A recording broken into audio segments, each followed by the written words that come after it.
Vault 15.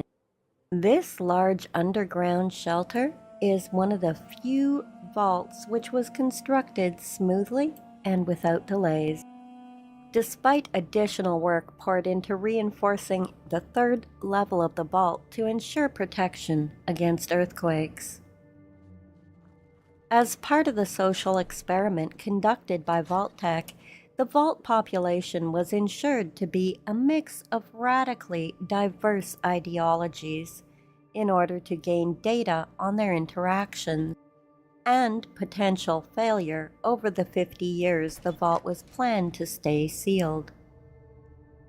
When the Great War came on October 23, 2077, the dwellers reported to the vault and entered it. The shelter was sealed, and contact with other vaults was lost. As the years went by, the conditions within the vault deteriorated. Population control was not implemented properly, and by 2097, the vault was overcrowded, with correspondingly bad living conditions. Conflict was imminent, and in spring, the situation exploded.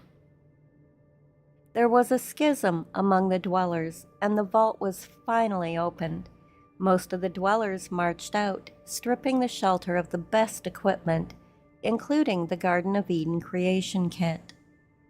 A small group stayed behind, trying to continue living in the now gutted vault.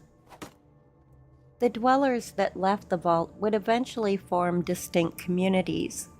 The most significant of these was the village of Shady Sands, created with Vault 15's GEC. The rest banded into raider tribes, the Khans, Jackals, and Vipers, terrorizing New California for years. The vault itself continued along until it was invaded. The attackers breached the vault door, and the vault itself was subsequently abandoned.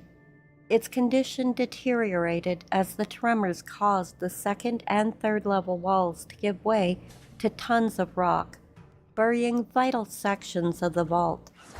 Wildlife and scavengers completed the destruction. When the vault dweller set out to find a replacement ship for Vault 13, the buried vault was his first step and first disappointment. Even as the new California Republic formed in 2189, the vault was left abandoned, mainly due to arguments over the excavation rights between the Republic and independent salvage teams, as well as conflict between various other groups, such as raiders, people who worship the vault, and ghoul scavengers.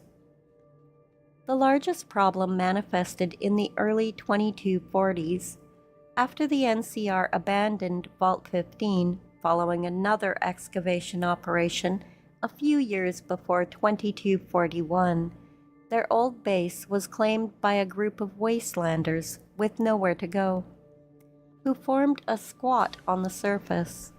When the NCR tried to reclaim the vault and the vital computer parts within, they were stopped by the squatters. The reason for their obstinacy was twofold. First, Vault 15 was the only home they knew. Secondly, they were actually covering for a group of raiders, the new Khans under Darien. Darien promised the squatters that the vault was being repaired by his men to provide them with shelter, food, and water.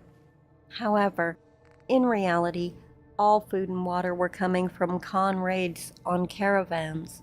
The vault was dead. Darien also managed to plant a spy, Fergus, in the NCR Congress, giving him near-perfect intel on the NCR.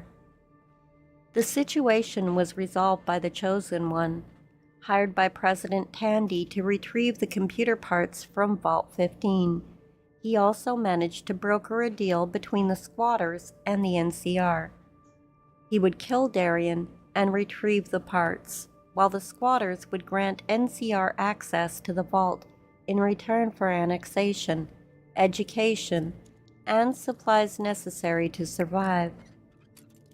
Successful in his mission, the Chosen One also vindicated President Tandy's policies of peaceful expansion, gaining the NCR a foothold in the northern wastes, while the squatters learned self-sufficiency and became productive members of society.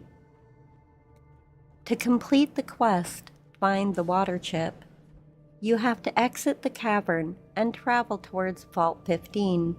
Enter Shady Sands. A rope will be needed to enter the next location, Vault 15. This is the initial reason for traveling to Shady Sands. Ropes can be found and stolen from more than one place in town, but can be purchased or again stolen from certain traders. Many of these traders are located in the hub.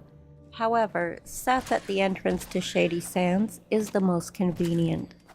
After acquiring the rope, go to Vault 15. The entrance to the vault is hidden in the empty shack. Open the hatch and descend into the vault. There are a few giant rats and mole rats in the area. Head towards the broken elevator and use the rope on the shaft to descend to the second level. In the original Fallout 1, scavenge the area for loot, including a Colt Rangemaster hunting rifle located on the second floor, an H&K MP9 SMG, a leather jacket, a crowbar, and another rope inside the locker on the second floor. Use another rope on the second shaft and descend to the third level of the vault. Proceed to where the command center should be. Once it's in sight, 500 experience is awarded for verifying that it is not salvageable. To acquire the XP and the message that states that the chip is elsewhere, reach the bottom right corner of the facility. After coming out of Vault 15 empty-handed, travel to the hub and ask Ian for directions. Thank you for watching. I'll catch you next time.